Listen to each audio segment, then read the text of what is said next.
Salut tout le monde, j'espère que vous allez bien les amis, on se retrouve aujourd'hui pour une nouvelle vidéo. Merci à tous ceux qui s'abonnent sur la chaîne, merci à tous ceux qui lâchent des petits pouces bleus. On est presque 20 500 abonnés sur la chaîne, donc un grand merci à vous tous les amis.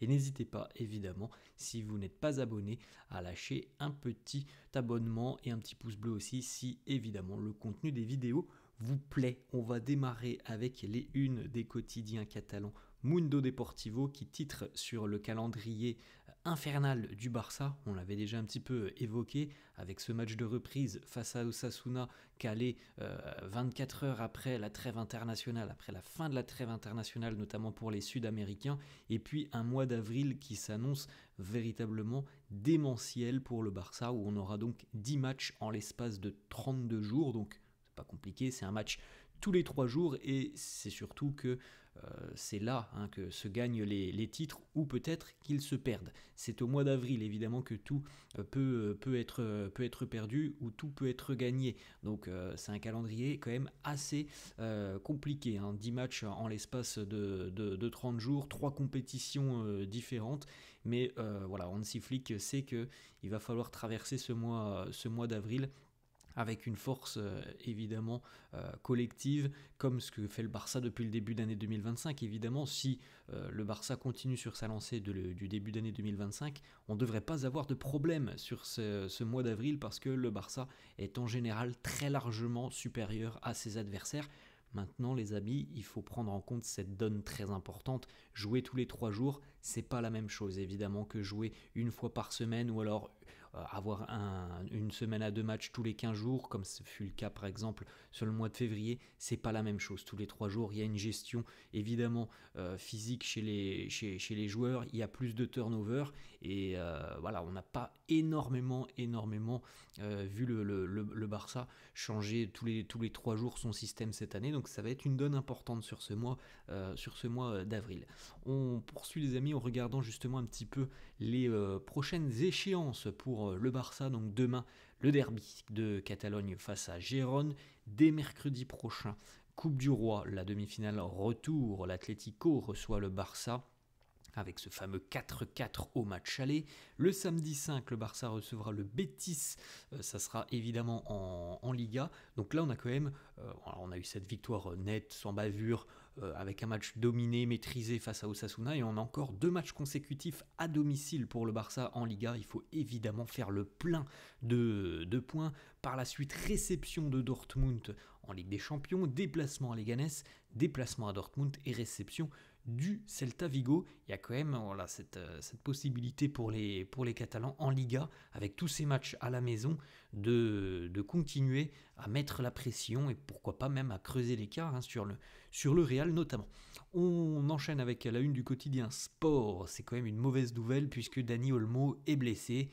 Nouvelle blessure pour Dani Olmo. Il y en a déjà eu 3 je crois cette saison, des blessures pour Dani Olmo, donc on l'avait déjà évoqué, il y a une certaine forme de fragilité chez lui. Ça s'est de nouveau matérialisé sur cette rencontre face à Osasuna. 6 matchs normalement sans Dani Olmo. Alors quand on vient de regarder le calendrier, évidemment les amis, ça fait pas beaucoup en termes de jours, parce que ça va être à peu près 3 semaines d'absence pour Dani Olmo, mais au final en termes de matchs ça fait beaucoup. Ça fera 6 matchs certainement à peu près. On verra l'avancée et l'évolution de sa blessure sans l'international espagnol qui souffre d'une blessure au niveau de l'adducteur droit, donc à peu près 3 semaines d'absence, c'est le communiqué médical du Barça. A noter que la blessure de Dani Olmo est survenue après l'intervention de Sergio Herrera, le gardien d'Osasuna, qui a causé d'ailleurs, amené un penalty pour le Barça. Si vous avez vu les images les amis, il n'y a rien de bien méchant dans ce contact, donc c'est encore une fois malheureusement une preuve qu'il y a quand même une certaine fragilité chez Dani Olmo, parce que on n'a pas quand même l'impression qu'il y a un contact vraiment très très fort sur cette situation, et malgré tout ça cause une blessure assez handicapante pour Dani Olmo, une de plus cette saison. Ensuite, les amis, une petite information. Alors, Osasuna a été battu très sèchement sur le terrain. Ils n'ont pas existé sur cette rencontre. Mais en tout cas, le club de Pampelune a décidé de déposer un recours à l'issue de la rencontre par rapport à l'utilisation d'Inigo Martinez sur cette rencontre. En fait, il y a une loi qui interdit à tout joueur de rejouer avec son club lorsque il a déclaré forfait en gros avec sa sélection nationale. Ça lui interdit de rejouer 5 jours dans les 5 jours qui suivent le dernier match de la sélection internationale. Donc vous vous en souvenez, l'Espagne a joué son dernier match le dimanche et donc le Barça a joué le jeudi. Ça fait 4 jours. Et donc c'est pour ça que Osasuna a déposé un recours, mais il faut aussi savoir que pour Inigo Martinez, c'est un peu particulier parce que lui a été relâché par la sélection nationale il y a plus de 10 jours. Donc voilà, on verra bien comment se terminera ce recours, en tout cas du côté du club de Pampelune. Le but de la démarche, évidemment, vous l'avez compris, hein, c'est que le Barça perde cette rencontre sur tapis vert 3-0. Je ne pense pas, les amis, que ça aboutira. Voilà, on aura certainement la réponse dans quelques jours. Je ne pense pas que ça aboutira parce que Inigo Martinez, tout simplement, est blessé depuis un petit peu plus longtemps, donc je ne pense pas que ça aboutira. Ensuite, autre information pour Frenkie de Jong, lui aussi, bon, c'est pas très très inquiétant parce qu'il devrait être remis à temps pour le match face à Gérone, mais encore une fois, pour Frenkie, il y a eu visiblement une petite gêne.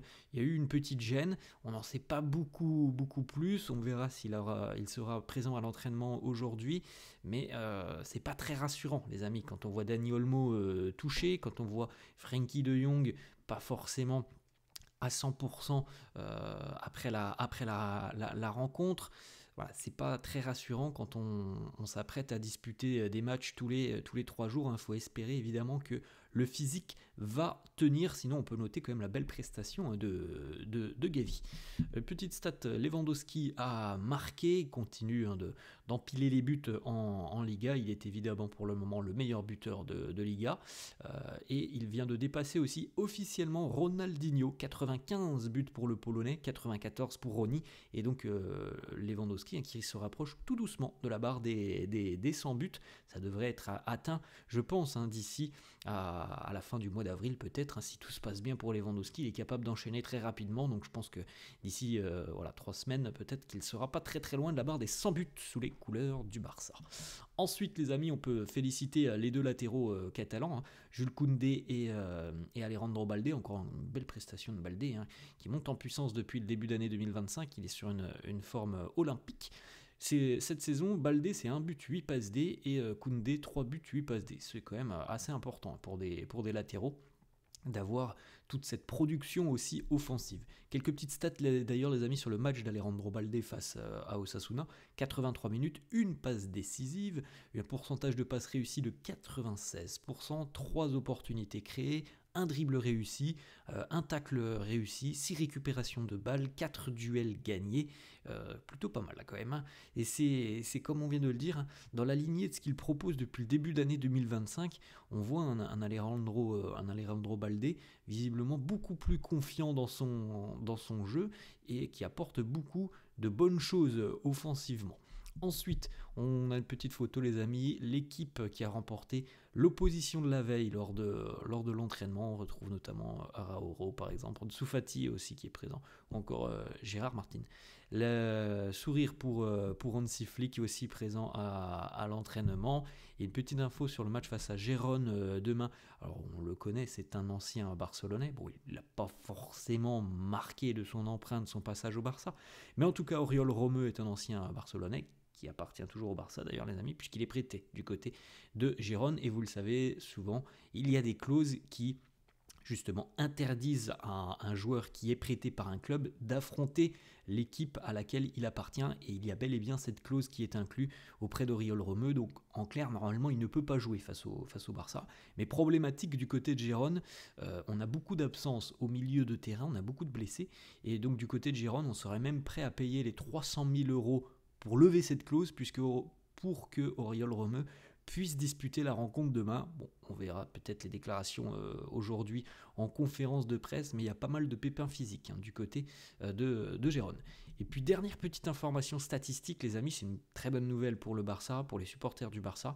Dans l'histoire du championnat et dans l'histoire du Barça, le Barça n'a jamais perdu le titre de champion lorsqu'ils étaient en tête du championnat avec au moins 2 points d'avance sur le précédent, et lorsqu'il restait 10 matchs à jouer, jamais le Barça n'a perdu le titre de champion dans ces configurations. Donc c'est quand même une stat plutôt positive et très rassurante pour la fin de saison du Barça. Et puis on l'avait dit un petit peu plus tôt cette semaine, les amis, le calendrier fait que le Barça joue plus de matchs à domicile qu'à l'extérieur, va jouer le Classico aussi à la maison. Donc on a quand même cette impression qu'il y a un avantage assez conséquent pour les Blaugrana. Maintenant, ils ont leur destin en main, à eux de bien terminer la saison. Voilà les amis, la fin de cette vidéo, j'espère que ça vous a plu, n'hésitez pas comme d'hab à lâcher un petit pouce bleu.